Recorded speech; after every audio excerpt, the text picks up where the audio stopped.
if we can give some free advice, Yeah. as a new entrepreneur, not somebody that wants to be an entrepreneur, from your perspective, what stops somebody from doing that you see the most? Are you listening? Damn.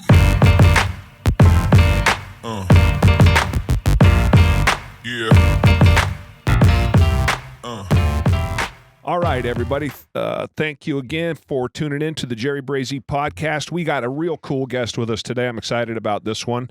I love it any time that I come and get to have a conversation with entrepreneurs with a lot of the same experiences that I have. Tony Whatley is our guest name today, and he became known as the Side Hustle Millionaire after his book with the same title became a #1 bestseller on Amazon.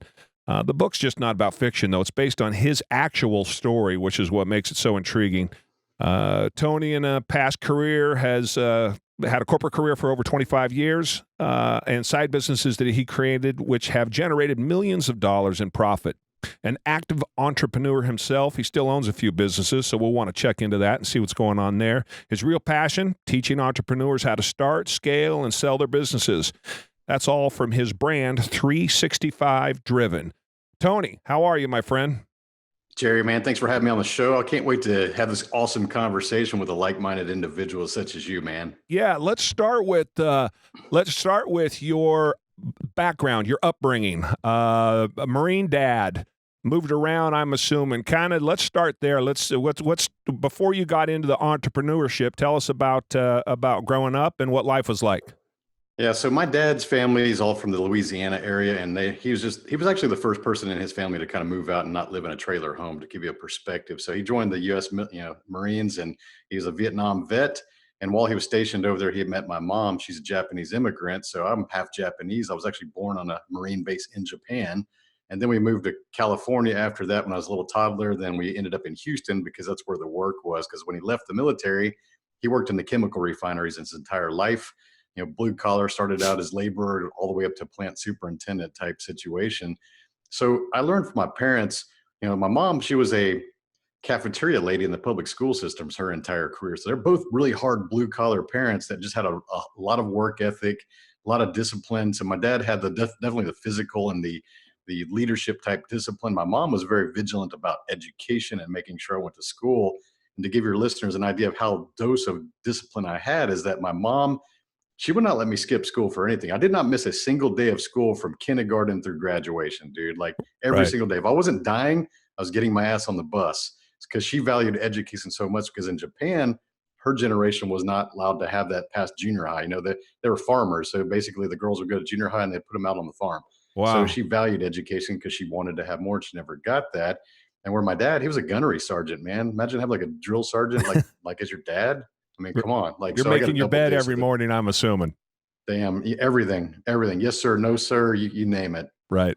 That's it. I like that story about, and I saw that in your bio about your record there going to school. I always have to explain this to people. I always say that number one, I got my first job, pay taxes as an 11-year-old, and I never missed a day of work. My children, so that you kind of get that passed down. You got that passed down to you. Mhm. To you, I have 3 kids, and from the time they were 3 years old till they graduated, combined, they missed 5 days of school between 3 kids. But they tell us all the time about, my son just graduated from high school. He's like, Dad, every single kid in my class missed at least a week of school sick. Some kids, it's every 10 days they're sick, and there seems to be this lackadaisical approach to those things today, where in our day it wasn't quite the same. So I've tried to pass that along to my kids to just let them know, look, but to me, food is eating, and eating is food. I come back from a very poor background, and so I always equated going to work with, if I didn't work, I couldn't eat.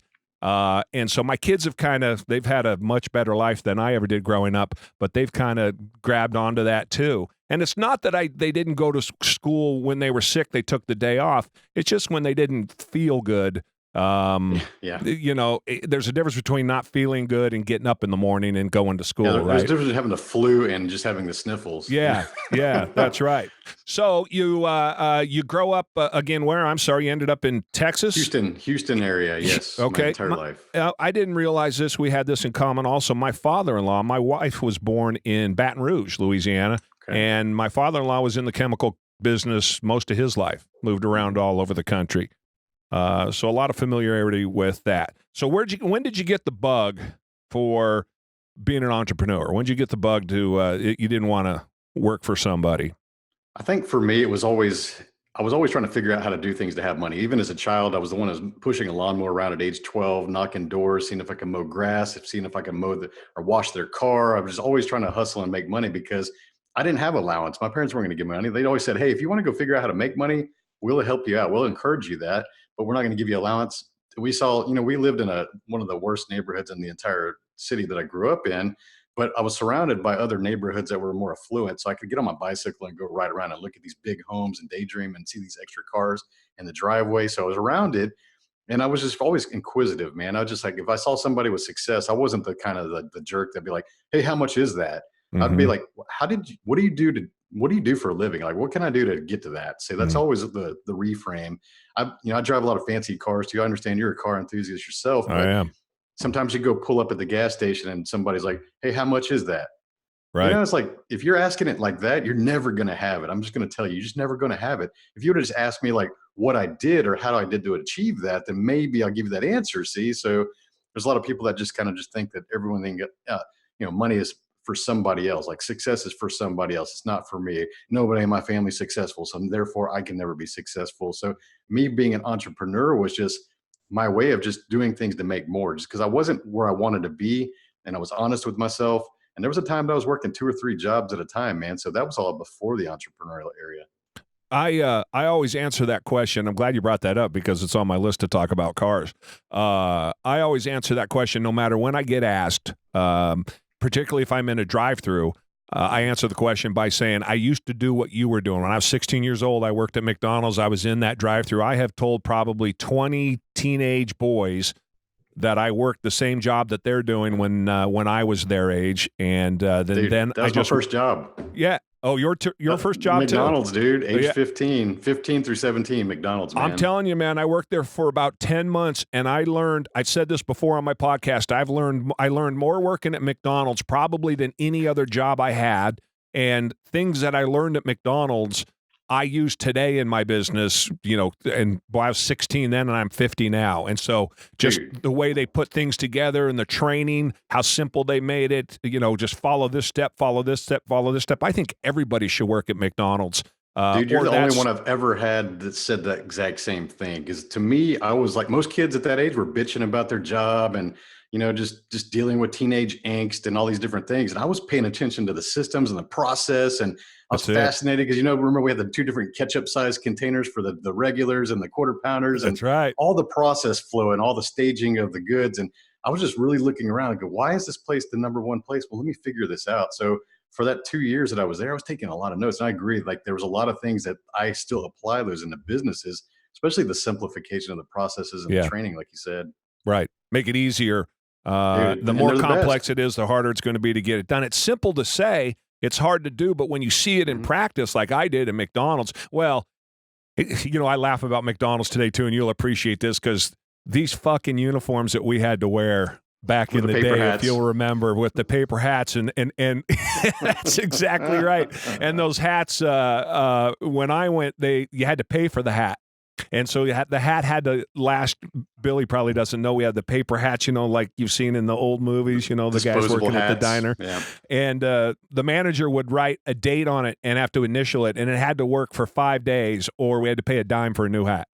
No way, dude. No, We wear those out in one day. It was like so sweaty, especially if you're working the grill. I'm serious. That Absolutely thing would true rip in story. half. And then those polyester pants where they would melt to your front if you were working in the grill, like you said. So I still remember one of the franchise owners. I remember I was sweeping the floor and there was a ketchup packet on the floor, and I picked it up and threw it in the trash. And he's like, "What are you doing?"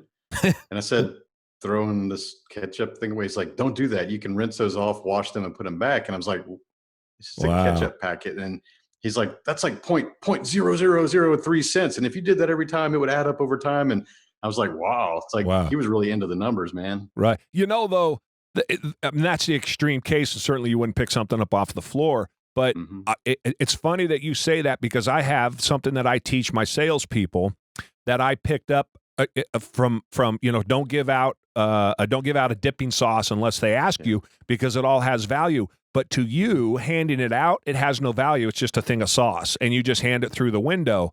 But if you were paying for that sauce, or that sauce you had to reach into your pocket, take out, and hand to the customer, you're going to be very different about how much of that stuff you hand out. And in business, particularly from a sales perspective, it's easy for the salesperson to say, oh, yeah, we'll discount that by $50 a day. And they'll come back to me and I'll go, wait a minute.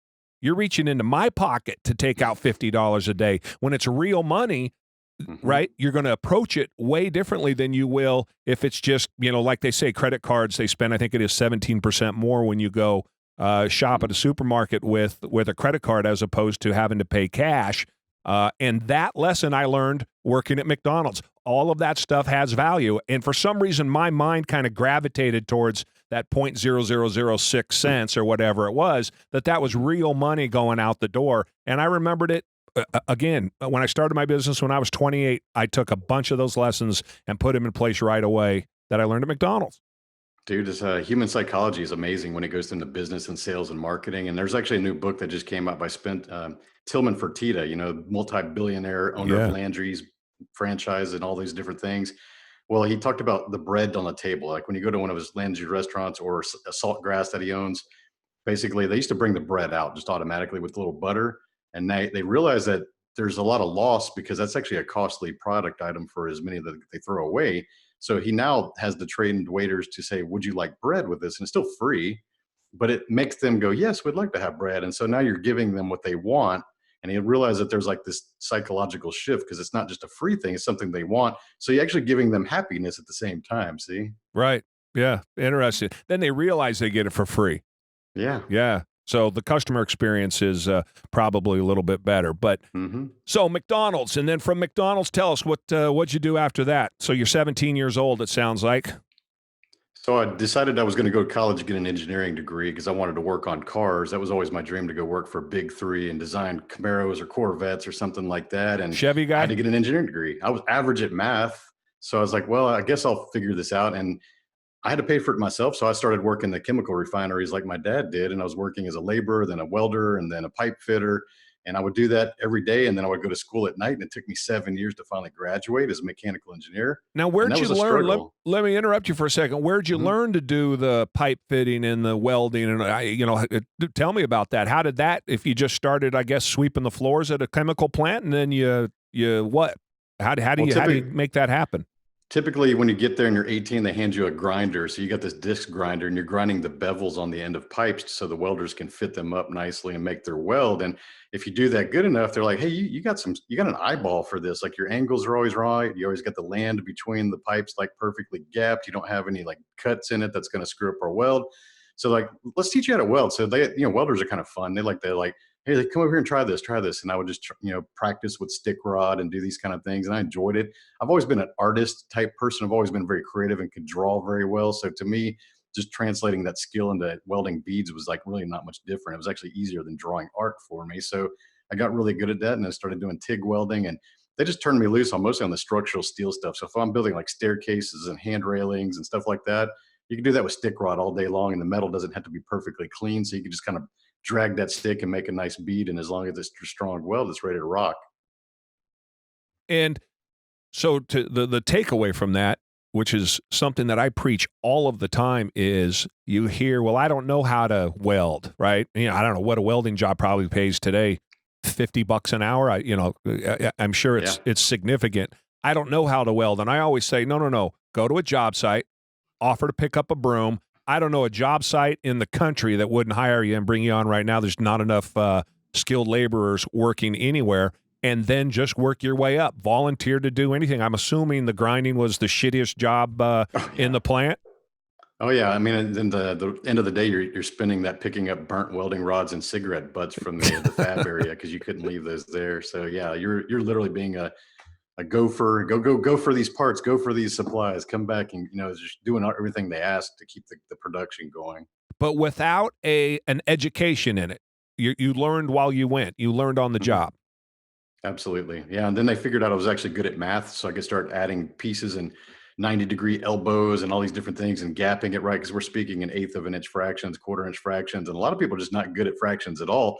So I got Mhm. really good at doing isometric drawing. So I can hand draw like a pipeline layout and measure it perfectly, go cut the steel and then weld it all together. And like, man, you're actually a better pipe fitter than you're a welder. Like, cause we don't have that many people who can do math like this. So I got to start designing and like doing the pipe fitting part, which is really just doing the layouts, doing the drawings and checking all the dimensions before they start fabricating so they don't waste any pipe. And eventually, the last year of my college degree, I was working at a chemical plant still doing that. And they found out in the front office that I was going to engineering school. And they said, hey, can we hire you as a project engineer? Like, we'll pay you now and pay for the rest of your college. So I had like a year left of college and I was working for Brown and Root and they put me in as an intern and I was actually in there designing the pipes and doing all these kind of things and designing like all these different production manifolds. I love it. Yeah, I love it. So is that what got you into the oil industry then? Eventually, you made your way over there. Yeah, third generation oil and gas. 'Cause my grandfather was a millwright, so he was rebuilding pumps and things like that. My dad was the pipe fitter, went up to the general foreman, then superintendent, and things like that on maintenance projects. And then for me, it was just normal because that's what I grew up around. But then I guess around 27 years old, I got lured into the offshore oil and gas industry because it paid a lot more. And it was like you go float around on a boat or a platform for a few months at a time and they pay you a lot more money. So I said, okay, you sure I'm never going to be gone a lot? And they're like, oh no, you're home all the time. And they lied, they lied to Yeah, get you in there. But right. when they get you in there and you're making literally double the money and you're like, okay, this isn't so bad. So you kind of sacrifice that. And that was my 20s, man. They count on you getting that check. Definitely, dude. They pay you just enough to tolerate that lifestyle. Yeah, right, right. But no family or anything there for you, so you were free to go do whatever you wanted to. Yeah, exactly. Like most of my 20s and half of my 30s, I was doing that. As I started to move up into project management ranks, I was managing bigger and bigger projects. Near the end of my career, I was managing usually between 500 million to $600 million projects. Oh wow, wow. So again, starting from nothing, which I Yeah. love that part of it. So you were doing that. Tell me about the first time you started your own gig. You're about 28. You and I were about the same age when we went out on our own. You were about 28 years old. What'd you do? So I was working at a company at the time and I was a project engineer and I was really wanting to get moved up to project manager after training two of my bosses, that only lasted about 6 months each. And I said, hey guys, if I got to train another boss, I'm going to have to go ahead and leave. And they finally were like, okay, we're going to maybe promote you in like 6, 7 months. So I started to think like, man, I need to do something because I feel like I'm throttled back here. They were looking at my age and they're saying, you're too young. Most people in our company are like 35 before they make that position and all these excuses. So I said, okay, I need a way to make something outside, maybe something external where I can be creative, where I can learn some leadership skills, start to do some decision making, maybe learn some business. So I said, okay, I'm going to go build this website for cars. So me and my partner up in Chicago, we said we're going to make this little website to maybe just play around because I could do graphic design. I taught myself how to code and build websites as a hobby. It's fun for me. And I said, okay, let's do this. Let's make a little place on the internet for people to hang out and talk about cars. So we started ls1tech.com in 2001. November 2001, we launched it. And at the time, my partner and I, we weren't really thinking about the big money because we both had full-time jobs. And he was working as a recruiter, working for an agency, and I had this project engineering job. So money was okay. And we had both brand new cars. He had a new Camaro, I had a new Trans Am at the time. The payments were about $500 a month back then. And so I said, you know what? It'd be really cool if we built this thing and it paid us $500 a month. We could have like a free car. It's like, we got this hobby and it's free and it's going to be awesome. And he's like, yeah, this is awesome. Dude, within like 3 months, we're making like $10,000 extra a month. And we're Wow. like, whoa, we might have to go get an LLC or something, whatever that is. Like, I don't know what to Right. do. Like, let's go figure that out because we What don't were want to you get in trouble. what were you selling or what were you doing? So advertising. So the more eyeballs that you get on your website, you had ads. So we had the static banner ads. And then we started later on, about 2 years in, started doing racing events around the country. We do New Jersey and California and Ohio and Texas. We're building this community. So this car community, it started out pretty small with no intentions of making a fortune. But what happens is it grew to over 300,000 registered members because we had to, and there was no social media back then. This is 2001 to 2009. So we basically had to cold call, like we'd go buy car magazines and look in the back where they got all the advertisers advertising. We'd call those people and go, hey, you guys want to advertise on a website? And they're like, I don't know, we don't have a really good website for that. And then I got a switch in my head. Is like, I can build websites.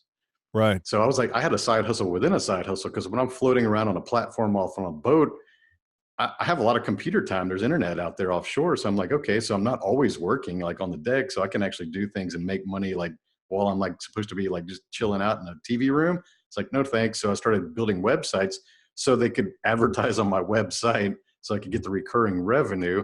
And we had at the peak, we had about 150 advertisers coming in. So we even had General Motors. It grew to the largest General Motors performance website on the internet. So it's still the largest one that's out there now. We sold it in 2009, but General Motors, Cadillac, Pontiac, all of them were actually advertising and sponsoring our events as well. And it was basically a forum website for gearheads to go on and talk about Chevys. Absolutely. You know, and you see all these cars nowadays with the hot rods with the LS engine swaps. Yeah. Like we started that. Like I'm the grandfather of that. I did one of the very first ones, and it was in popular hot rodding back in 2005. Let's transition for a second to cars. Always Chevys? Well, you said you had a Pontiac. Always. Well, I grew up classic GM. GM is my parents have always been GM. They've always had Z20s. I think even when my dad was stationed in Japan, he had his 72 Z28 he shipped over there for that.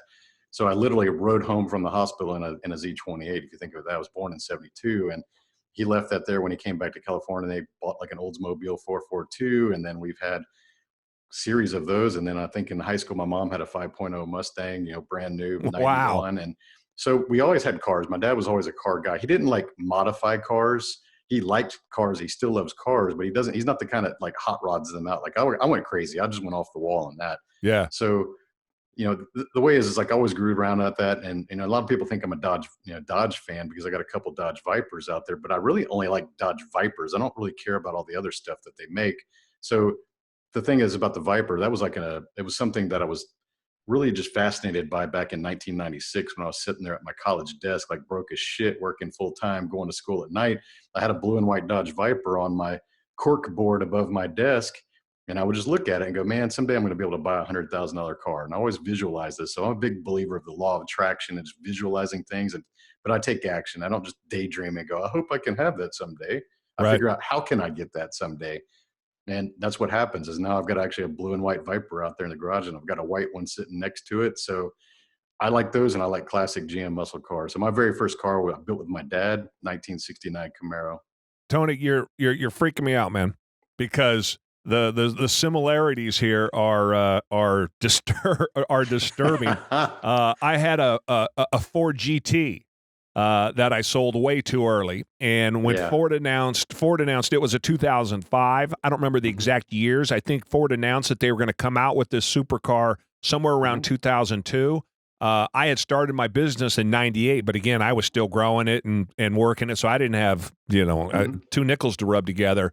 And I remember, I think it was 2001, and I remember my brothers and my brother-in-law, we're all car guys, and I was like, guys, look at this. It's in Hot Rod or whatever magazine it was in, Road and Track. I said, look, Ford's coming out with a supercar.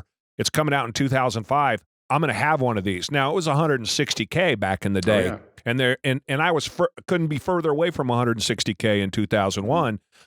And I had Ford GT number 1767 that I bought for $160,000. Stupidly sold it because it gained value as much as it did, as you're aware, for around $200K, and now they're $350, $375. But the same sort of thing. I saw it. I'm a car guy. Had the posters on my wall when I was a kid, and I couldn't afford shit.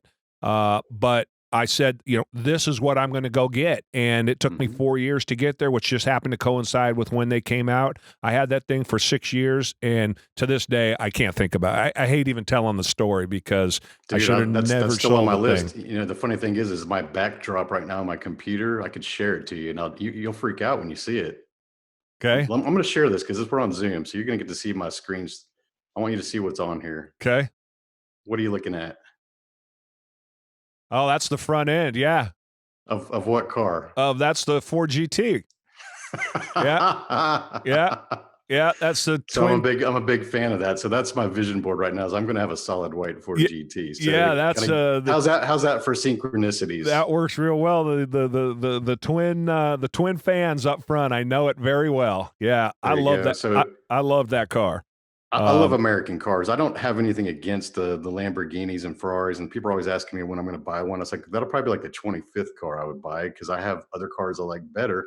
I happen to like classic muscle cars and Dodge Vipers and Corvettes and Camaros, and I just like American cars. Ford GT is definitely on that list, though. I'm excited for.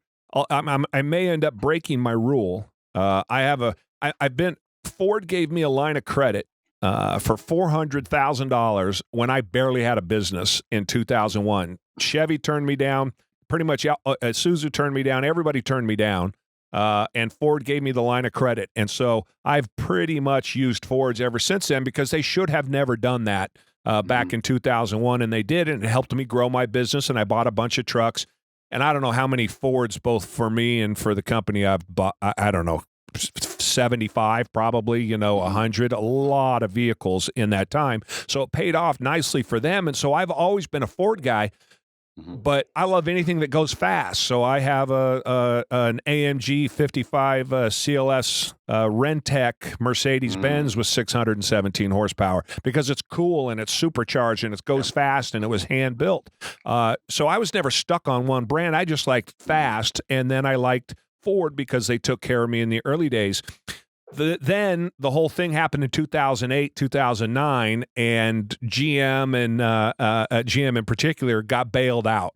And Ford, if you'll remember, went and financed their name. They essentially got $4 billion on the name, and they financed the Ford logo and all the rest of that. And that's how they built out of it. They didn't take any money. And when GM took that money, I knew we were going to get fucked as taxpayers and not get paid back. And that never sat right with me as a business owner and just kind of the person that I was. So from then forward, I was like, fuck GM. Unless somebody else bought it and I bought it, right? Unless it's used, I don't think I'll ever buy a GM before, or I'll buy a GM again. And then they came out with this new goddamn Corvette. Man. That's sweet. Man, it's the last edition Corvettes for me, are something else. It was hard not to dive into one of those. They were doing a good job with them, but this mid-engine thing they've brought out now, I'll wait for the 700 horsepower version, but I think they're going to get me. I think they're going to bring me back in, 11, 12 years later. It makes you feel better. GM did eventually pay that back. That was a loan they took. They actually put it back early and paid the interest on it too. So they're actually cleared now. I think Ford lost I think the government lost their ass though on the stock that they got in exchange. Yeah, I think they sold it. I guess, with investment in stock, it's like it definitely goes up or down. So that's always a gamble, right? Yeah, without a doubt. But I from afar though, I've loved everything that they've done. I've just kind of had this thing in the back of my head, but I think that's done now with the new Corvette because I think they've really done something special with that thing, and it was needed. That's something they needed to do. I think they'd taken that front engine layout about as far as they could. Definitely. I mean, they knocked it out of the park because when we started seeing like all the camouflage, the prototype cars running, we're kind of like, I don't know about all that. But they were good at because they were masking the body lines with like padding and stuff. And I've got a lot of friends that still work at GM, and they're like, man, you got to see it. Like, don't wait. And like, don't worry about the prototype stuff they're showing you out there driving around with camouflage on it because it doesn't look anything like that. Because they were adding like it, making it look bulky and kind of stupid looking in certain areas. And then when they unveiled it, everybody's like, whoa, like even my Viper friends are like, holy crap. Like I can't say that's an ugly car. It's a good looking car. That's the first time I've really seen how well the camouflage works because I saw, I read all the magazines and I saw that camouflage and I never realized how much that camouflage truly does camouflage because you're thinking there's the car, it's right there, right? But man, the pictures they had and what ultimately came out is something else. So big. Well, they would put the padding on it. They have the camouflage, but they would put padding underneath it to make it like fluffy. So you couldn't see the actual body lines. I didn't know that. I thought that was just like a wrap they did to it. They were putting all kinds of crazy stuff on there. Like they use cloth things to cover things, and they get pretty crafty nowadays. Right. That's so that's something that you and I have in common is car. I didn't want to turn this into the car hour. I'm staring at Billy, but I can talk cars all night long. Awesome. But cars, I think, and I want to get your opinion on this. we hear all of the time in popular culture about not being rich. Don't chase the money, right? You hear people talk about this all the time, and I really rail against this. And if you don't think this, I'm happy to have the conversation with you. But for me and where I came from, which was a poverty-stricken background, if somebody would pay me $15, I'd go work there over the people that were paying me $13.50. It didn't matter what the job was as long as I made more money. And so that chase for more and more money, certainly I wanted to be successful, and it was a big part because I wanted the cars, and I wanted my kids to have a better life, and I wanted to live in a real house and not have to move every year, and all of the things that we had to do when I wanted food, right? I wanted to be able to eat, go on vacation, all of those things. And so for me, making money is the impetus. Eating food was the impetus for me to get out and strike out on my own and try to become, something more than what I was at 28 years old. Was the experience the same for you? What drove you? And again, with that comes cars, and I wanted, special things. What drove you? What pushed you? Do you agree with that or not? I do agree. I think that there's two things. There's people that think that they want the money just because they think it's going to find happiness. And I think you'll agree that there's no happiness because you have money. You and I both know guys That's are right. fucking miserable with multi-millions of dollars in the bank. They're suicidal and depressed, and they're seeing their shrinks. Money will not buy you happiness. If you're listening to this, money will not buy you happiness. You got to fix what's internal first. You got to fix what's causing you to feel unhappy right now. Because I can always remember, even when I was broke, I wasn't like an asshole or like anxious. I was just broke, but I actually was an optimist and I always believed that something was going to improve. And I knew that it was really up to me. I needed to put my head down and get to work and work 3 jobs sometimes to get there. But I never complained about that. And it's kind of funny because, with the beauty of Facebook, we still can relate to people like with our high school and things like that. And people will come back to me and go, dude, I remember when we played football together, like our moms would drop us off and you would ride your bicycle 5 miles to practice. And then you go for 2 days, you'd ride your bicycle back and forth, and we'd pass you by and always felt bad because you're riding your bicycle to practice. And I'm sitting in the air conditioner with my mom. And he goes, but you know what I liked about you is you never complained about it. You just showed up. Right. And it's like, dude, I never, you kind of like taken aback when you get that kind of feedback 30 something years later, but it's realized that, dude, I've always been the same. I thought everybody operated like that. It was just me, and it's like, wow, okay. And then I actually brought that up to my mom probably about 3 months ago. She started crying, and she goes, we wanted to take you. My dad, your dad told me, that he just needs to do it himself. And, she goes, I always felt bad. She felt inferior to the other moms because she could have taken me. But my dad was like, hey, if you want to go play football, you just need to go do your thing and go practice. We're going to support you. Just go do that. Right. And I didn't think I was an option. Like I didn't go, well, mom, the other kids are taking me to. So you think about that. It's like I didn't have money, but I was always an optimist. So that's something that I had going for me. I definitely went through a depression era of my life, but I came out of that as well. The thing is that so many people chase the money just because they think they're going to fix something that's internal that they're missing. So if you're listening to this, make sure you fix what's broken, because if you're miserable now, you're just going to be a rich, miserable fuck. That's all you're going to be, man. That's right.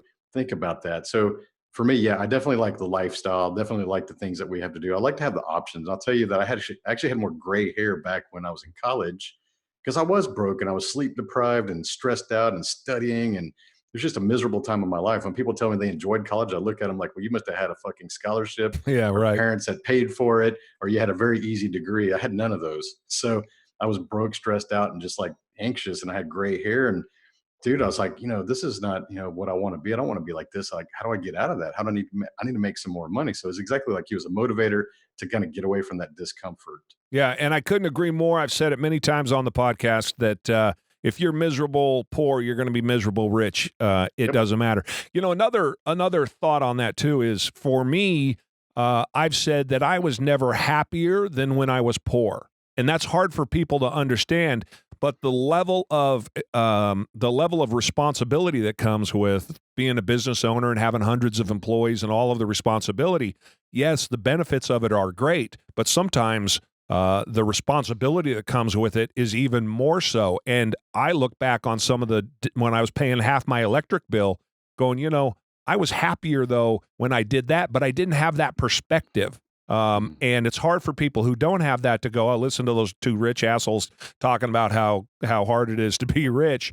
That's not what I'm saying, and I wouldn't want to go back there. But the greatest gift I ever got was boxed sugar cereal at Christmas. That's what we got, wrapped in Christmas present or wrapped in Christmas paper, and that's the best thing, probably the best gift I've ever gotten. In fact, it's probably the only gift I remember ever getting. And so, in that context, I was happy when I was poor, but I always wanted more, and I wouldn't change anything.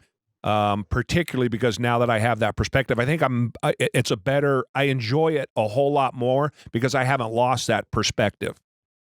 Dude, that's just gratitude is what you're exhibiting right Yeah. there. It's that you're grateful for what you have, regardless of where you're at. It's okay to want more. That's how I always felt like I can figure out how to do more. But example, like when I talk about cars and things like that, I've had some real shit boxes in my life because I was broke and I would just buy these cars that were just barely operating. I had to fix them myself and do things and keep them. They'd get me stranded. But you know what? Every single car I've owned probably 50 something cars by now. Every single car I've ever owned, regardless of the price point, was always nicer when I sold it than when I bought it. Yeah. I always took care of it. And I learned this from my parents. Every house I grew up in was a fixer upper. We always bought the ugliest and crappiest home in the neighborhood. We would spend the next 3 or 4 years living there and fixing it up as we go. They would sell it, buy the next crappy one. And it was a little bit nicer home and just kind of did this. They did it 3 times. My parents didn't buy a brand new home until I moved out and I was already away from the home. So understanding that is they always took a lot of pride in their yard. They always took a lot of pride in keeping the paint. Like the neighbors might have a bunch of shitty looking homes and fucked up yards. We always took pride in every single thing we had: cars, houses, clothes, everything. And that was just something that I still carry with me. So even though to me, the dollar value doesn't make me treat it better. I treat everything better. Yeah, right. The other thing that you hit on there that we may have in common is I just don't give a fuck what people think, right? So if the piece of shit that I was driving and that you're going to spend time cleaning up, I was always tinkering on cars, and I drove some shitty fucking cars. But I never cared what people thought while I was on my way up, and that has been a huge asset for me, and something that I think, particularly in today's social media world, everybody's trying to emulate this great life that they see online, and then their life is significantly different. And we all worry too much about what people think, and I think that is an impediment to success, an impediment to starting a business and making sales and meeting people and doing the connections and all the things that go into business. What's your thoughts on that? Dude, I think as I get older, I give a fuck less. That's a fact. I'm almost 47 now, and I'll tell you, around 40 was a milestone number for me because I am a people pleaser. I'm the teacher type person. I'm the mentor. I'm a business coach. I'm a mindset coach. So I've always been this person that would learn something, apply it, and then go teach other people. That's just who I am. Even when I was a kid, skateboard tricks, I would go master a skateboard trick and then teach all my friends how to do it. BMX, I was the same way. So I've always been this teacher type person. So I always wanted people to like me. We're all like humans. We want to be liked. But the thing is you start realizing some people are just real shit bags, and you don't need them to like you. And they don't.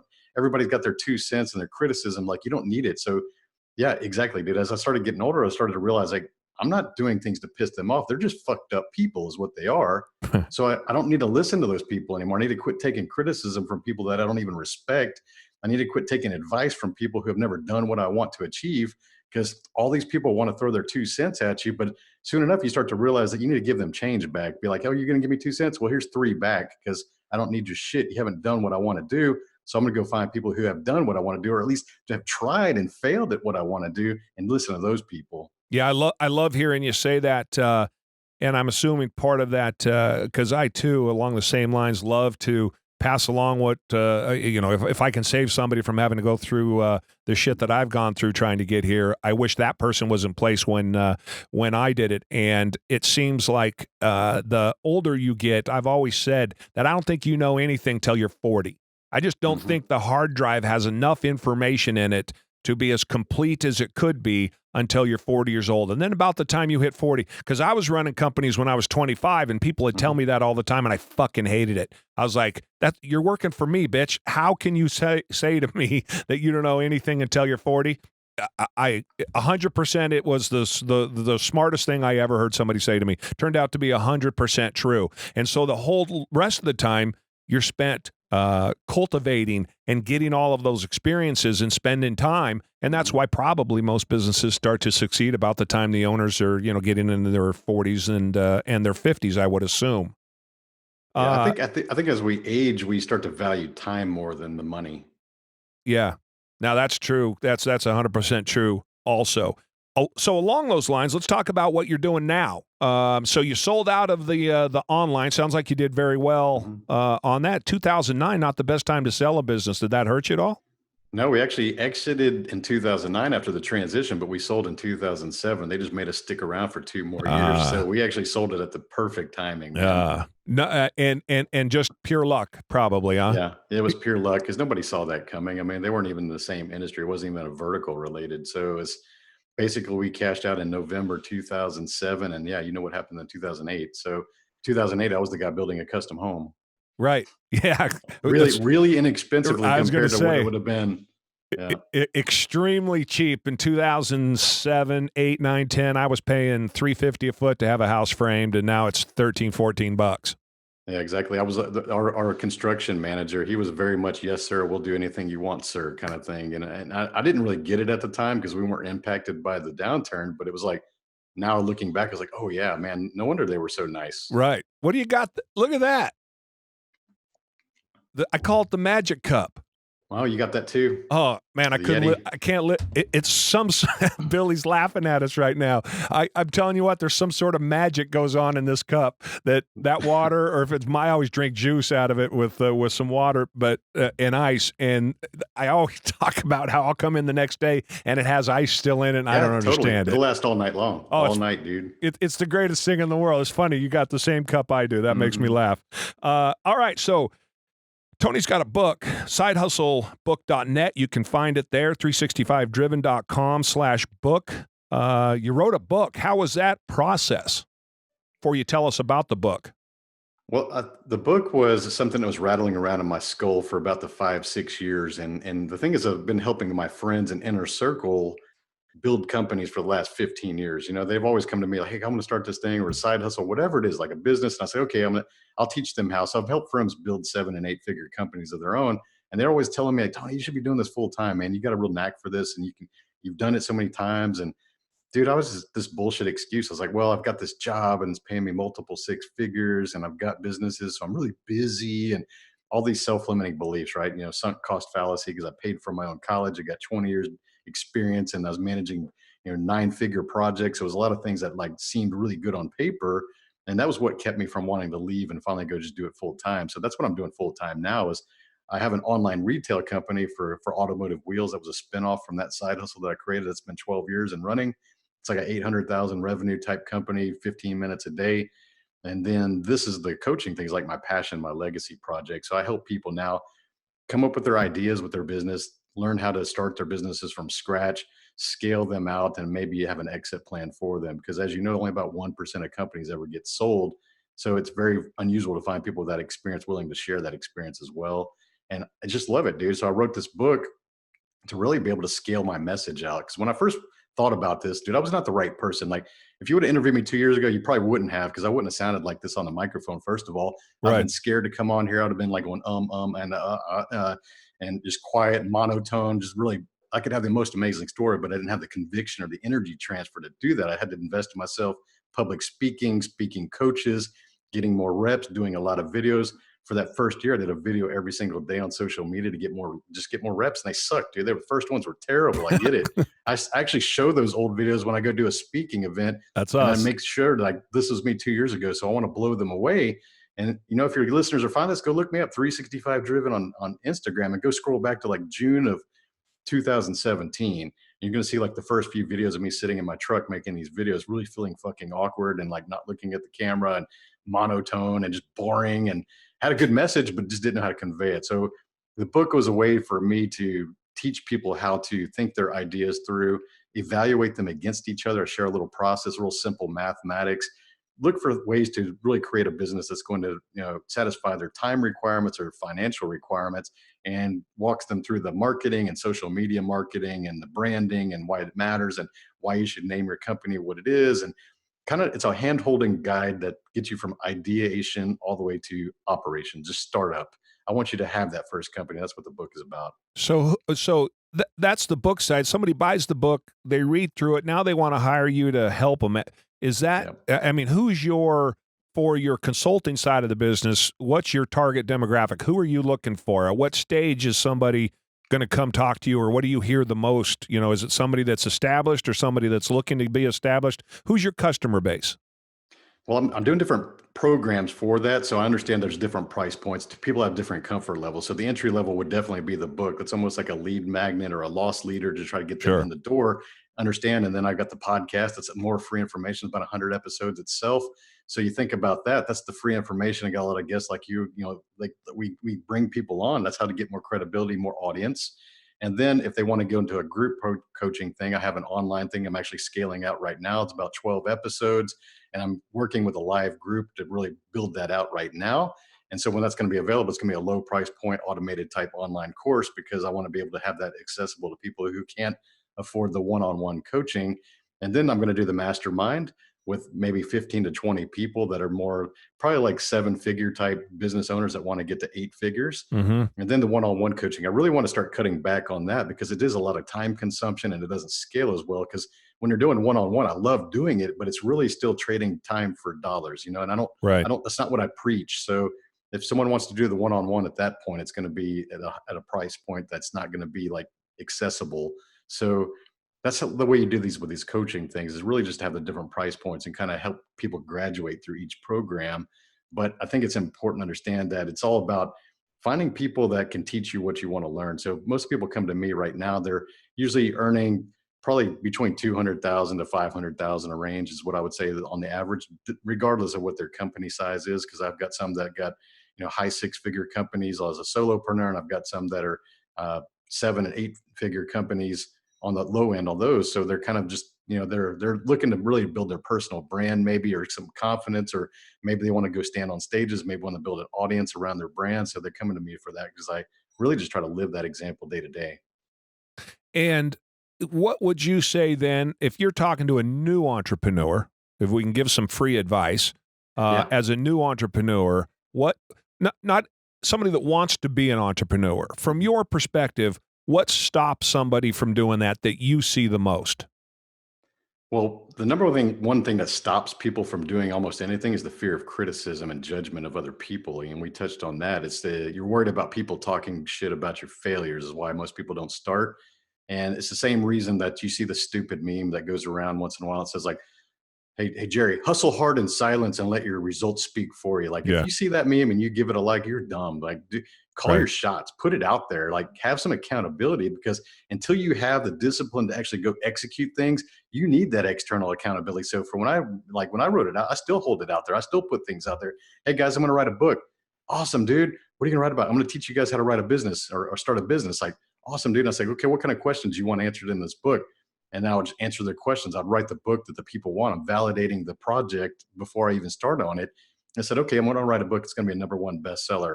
And everybody's like, a few people are kind of like in the peanut gallery, like, oh, whatever. This guy's never written a book, and he's talking about hitting #1 on Amazon. Oh, come on, man! Like, full of shit. What an ego! I put it right there in the middle of my vision board before I typed the first word. 5 months later, I finished writing the book, put it on editor, and the whole time I'm marketing this book because I'm a marketing guy. I understand how to position things and get people like salivating for the product. So I'm marketing this book for 6 months. It took me 5 months to write it. So I actually started marketing it before I even started writing it. It hit 9 hours later on Amazon. It sold over 1,000 copies, hit #1. So Wow. you think about that, it's like, it's all a strategy. It's all a skill. There's no luck in a lot of things like successes. If you want to go be a best-selling author, there are people out there that will teach you how to do that. The strategy, you can be a good marketer. You can do it. You have to do what it takes. You can't just go listen to advice and not do it. But I was willing to go above and beyond what they would do just to make sure it happened. So boom, and it sold 5,000 copies in the first year, held up there pretty well. So the things is, if you want to set goals, go find out someone who's done that, deconstruct their same things. Ask yourself, if I'm really honest, am I going to be able to do this? Can I even want to do this? And if the answer is no, then don't do that. Go do something else, because people out there like me are going to go fucking crush it because we want to do it the best, and that's Right. who you're competing against. So that's all it is about it's all about mindset. I'm Most not people just don't get into it. I'm not a guy, I'm not one of the follow your passions guy. That's not my thing. And I'd love to hear your opinion on this. And I'm not, because I didn't grow up wanting to be in transportation. I didn't know the first good goddamn thing about commercial real estate. I didn't know anything about developing properties or owning gas stations or convenience stores or all of the businesses that I've bought and sold over the years. I didn't know anything about any of that shit. I wanted to go race cars. I wanted to play baseball. So when we talk about what I'm passionate about, I love playing pool, right? I mean, those are the things that I'm passionate about. But these opportunities presented themselves to me, and I was smart enough to jump and to try and take advantage of these opportunities. Some of them have backfired straight in my face. I've had as many losses as I've had, but I've had a few more wins than I have losses, but it's not like it's all perfect. So as those opportunities came along, I was like, okay, fuck, I think I can make money doing that. I'm going to give that a shot. And regardless of whether or not, I was passionate about it.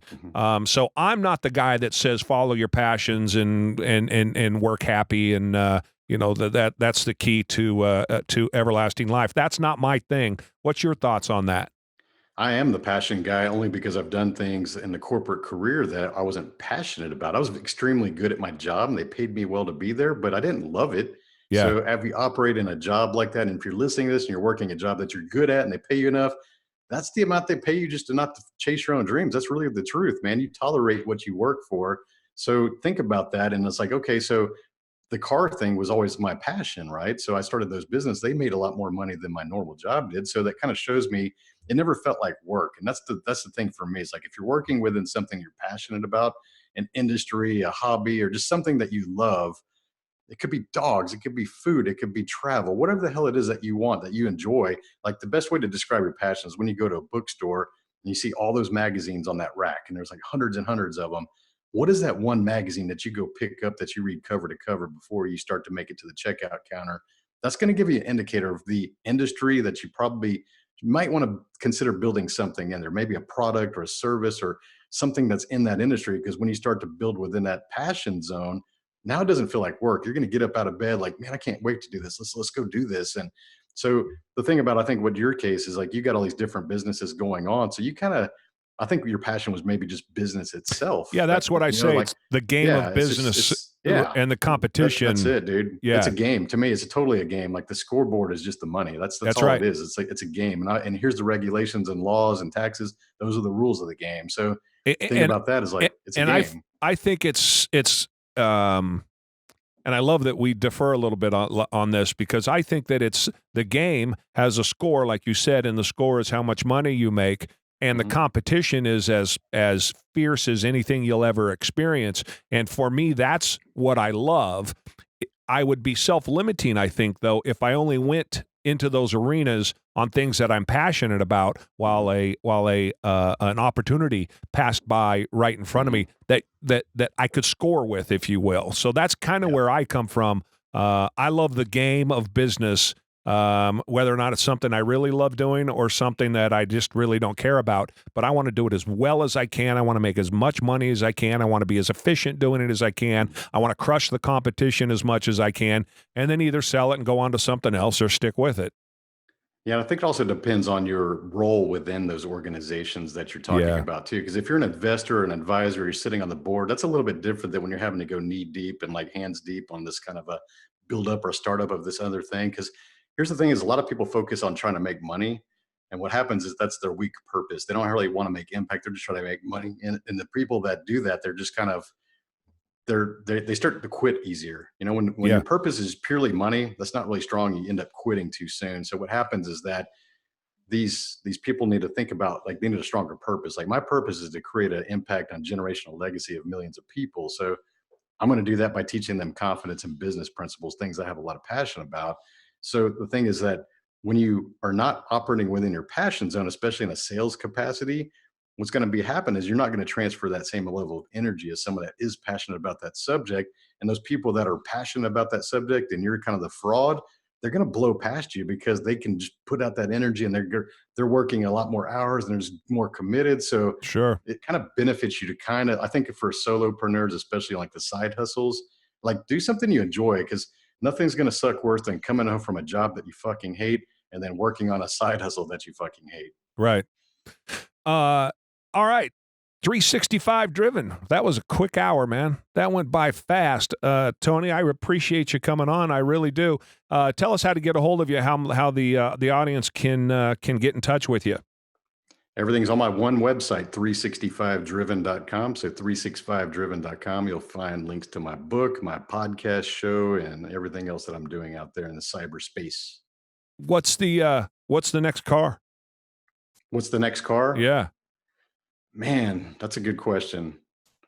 Right now, I've actually been thinking about like a ZL1 Camaro, just because I'm a big Camaro guy. I love Camaros. I still have a 69 Camaro convertible S that's pro touring right now. So no matter how many nice and fancy cars I have, I'm always going to consider myself a Camaro dude.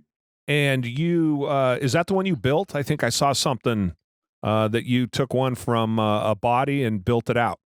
Yeah, I've got an orange 1969 Camaro SS 350 it was an all original car. We ended up media blasting it to try to get a paint job. And then we found out it was underneath, it was just all this crappy, rusty, terrible welding. And we ended up having to reskin the entire body, and then it went out of hand. And yeah, I've got a $200,000 Camaro sitting out there.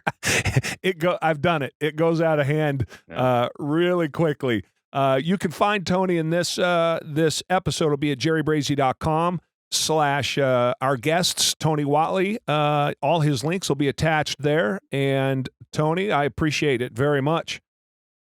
Jerry, Billy, thank you for having me on the show. It's been enjoyable to hang out with you guys for this hour. I could spend another hour talking to you. I think we got a lot in common, and I appreciate that we don't necessarily see eye to eye on everything, but we're out there putting out the things that we've learned coming from where we've come from. To me, that's the most important thing. Getting people. Well, I want more people living my life, not less people. I want more competition, not less competition. Absolutely, man. We'll see you at the top then, right? That's right.